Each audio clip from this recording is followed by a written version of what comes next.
In this video, I'm going to give you a full tour of my entire iPhone setup, from different home screens to lock screens, even the Today view where I have my widgets and shortcuts placed, focus modes and focus filters. And if you have any questions about my setup, drop them in the comments below, subscribe, and let's get started. So I have different lock screen and home screen setups per focus mode. So I'm going to go by focus mode. It seems to make the most sense. This is my non-focus mode or default lock screen and home screen. This is what activates about 7 a.m. every weekday, and this is what I have during work hours. Here on the lock screen, I have my Fantastical widget, which will tell me about any upcoming events, and on the left, I have the weather.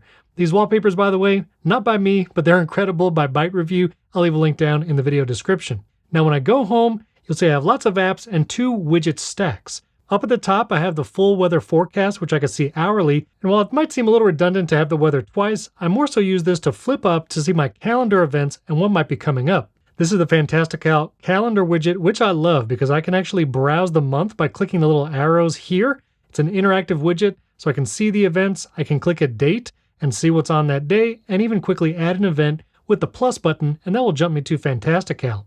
Swipe down again, I have any upcoming deliveries, and under that, I actually have the Contacts widget, which shows me 4 of my recent contacts. Because they're in my Find My, I also see their locations underneath their names, and I can quickly tap one if I want to text, call, or communicate. As far as the apps, I still have the camera app on my home screen. I like it there. I use it often. Photos, maps, clock, music widget. The home app is here, and while I do like the widgets, I just have a lot of smart home devices, lots of scenes, and so I like being able to jump directly into the home app right here from my home screen. I use the Wallet app, especially Apple Card, which is kind of my go-to, Instagram, Slack for work, of course, YouTube, Bear, my go-to notes app, and this is actually a custom shortcuts icon will jump me to iCloud passwords. I have an entire video on iCloud passwords and how I switched to it from 1Password. I'll link it above and in the description. Now this is another widget stack. Of course, podcast is right here at the front, and I can just resume playing the last podcast I was listening to. You should definitely follow Primary Technology, my tech podcast. Under that, I have the Things widget.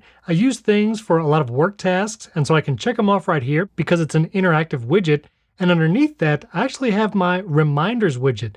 Now, I know this might seem redundant, but I actually use the Reminders app for personal home tasks and some shared lists with family. And then Things is really strictly for work tasks. So having these both one right after another, so I like having both here in the widget stack, being able to check items off right from there. And underneath Reminders, I have the AnyList app, which also has my family meal plan, seeing what's for dinner. AnyList is another great app I talk about in my 7 iPhone apps I can't live without. I'll link it above. In my dock, I have Safari, of course, Threads, probably the social media network I'm going to the most, Messages, and this is another custom shortcut. When I tap that, it brings up a menu and lets me open any of the various social media networks. I also have Bear in there just in case, but just gives me quick access to all of that. Now to the right of the home screen is the app library. I only have one home screen for every focus mode, and I'll show you each as we go through the focus modes, but I have a filming and then a weekend/evening home screen.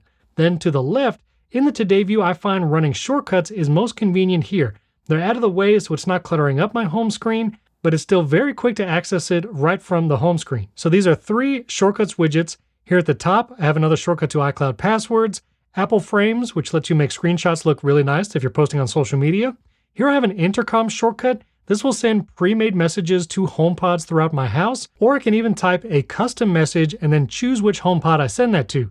This will come with the Siri voice, and it's nice to be able to send those announce messages quickly. Then I have a Share Primary Text shortcut. This puts the latest episode and links it to Apple Podcasts, plus the Spotify and YouTube links on my clipboard, automatically opens Threads, which will be the first place I post a new episode, and then I can just hit paste, and that's automatically from my clipboard, and I can write a post sharing the episode. Next, I have shortcuts for feeding the snake. Yes, we recently got a snake. It's hard to remember the last time you fed it, and so I can click Last Feeding, and using Data Jar, I've saved the last time we gave it something to eat, or I can log a feeding right here from the shortcut. Here I have an Apple TV shortcut, and when I tap that, I can choose what room we're going to watch in, and it will wake that Apple TV and open the Apple TV remote to control that TV on my iPhone.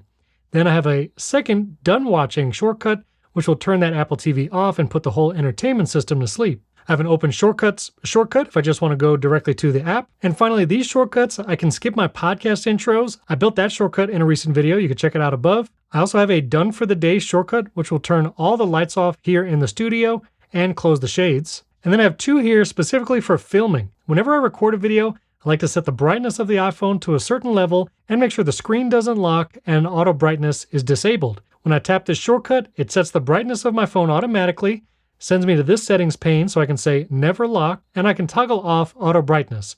All that happens just by pressing that shortcut. That also enables my filming focus mode, and then I can choose done recording and it will disable the filming focus mode and set brightness back to normal, and then throw me over to settings to set the brightness back to auto. I have my battery widget here so I can check all my percentages. I don't have my battery percentage here in the status bar. And over here I have another Fantastical widget just so I can again at a glance see any upcoming events. I have my things and reminders widgets here as well if I want to see a little more information about that. And because I have lots of HomeKit secure video cameras around the house, a widget that I love is from HomeCam. This can live specifically in the Today view, and I can see previews of all the cameras around the house and then jump in and actually see that camera feed live. Widgets in the Today view can be a little awkward.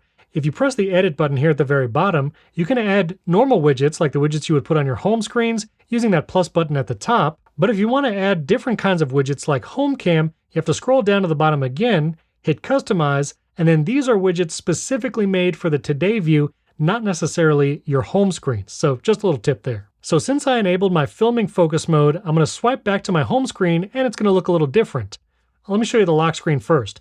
Because it's filming, I don't like to have any lock screen widgets just in case there's any sensitive information on there. So just the time and date. And again, same wallpaper pack linked in the description. If I swipe up, this is what my filming lock screen looks like. I keep it pretty sparse, and these apps will switch out depending on what kind of video I'm making.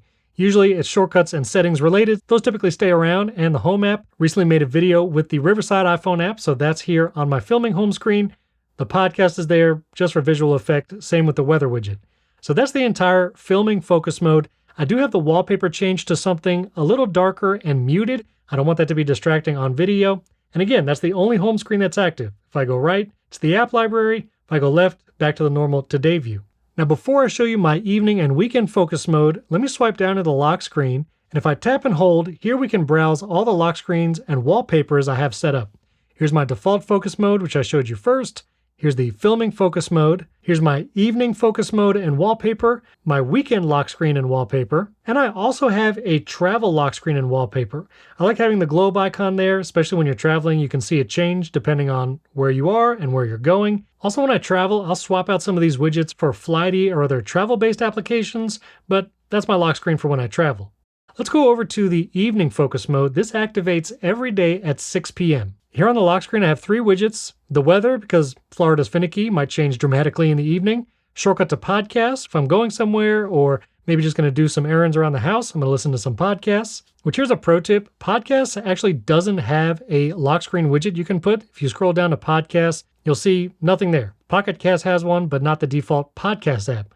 So instead, I use an app called Launcher, where you can customize different apps, shortcuts, and lots of other things to launch when you tap a lock screen widget. So that's actually a launcher widget that just opens the podcast app. Finally, I work with a lot of people overseas, so I have a third widget there that shows the time in that particular time zone. If I swipe up, this is the home screen I use both in the evenings and on the weekends.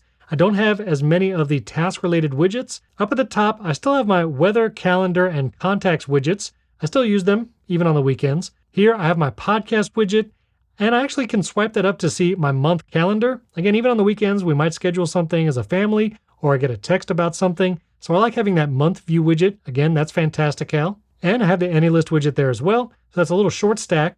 And this right here is not a stack. This is just the Widgetsmith app.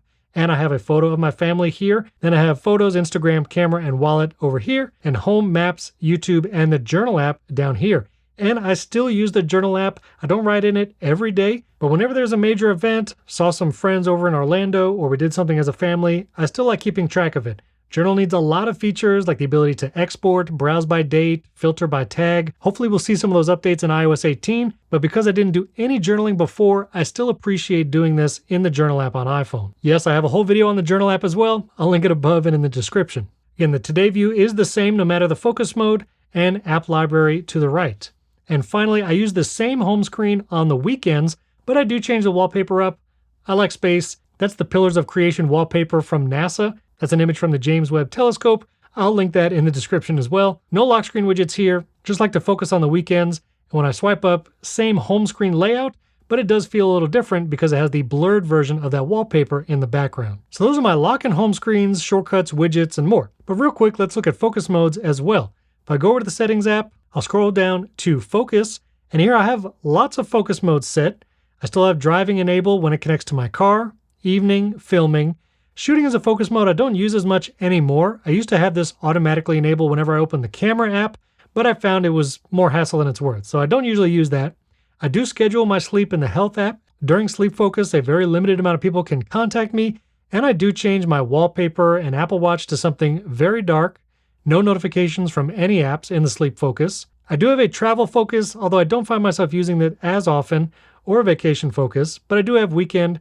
And I tried using work as a focus, but I found just having a default home screen and lock screen basically acted as that, and I wanted all the notifications to come through anyway. And for each focus mode, like I mentioned, you can set not only who can contact you, but what apps send you notification, and your lock, home screens, and even Apple Watch faces. So here in the filming focus, the only person that can come through is my wife. You can also have options like show silence notifications on the lock screen and things like that. Of course, I don't want any of that toggled on, especially if I'm filming. I showed you the lock screen and home screen that's chosen once I enable this focus mode, but I do choose a specific Apple Watch just because some of these more modular, complicated watch faces, they look a little busy on camera. So I like to choose the solar analog on my Apple Watch Ultra. So when I film, that gets enabled by default. And one of the new focus filters you can enable is pause listening history. And so when I enter the filming mode, I actually disable use listening history. So it's kind of weird. This has to be toggled on so you can actually decide whether your listening history is affected and then toggle this off. This way, if I play any music in a video or if I'm just doing things with the Apple Music app because I'm showing off new iOS features, it's not going to go into my listening history. Really helpful toggle.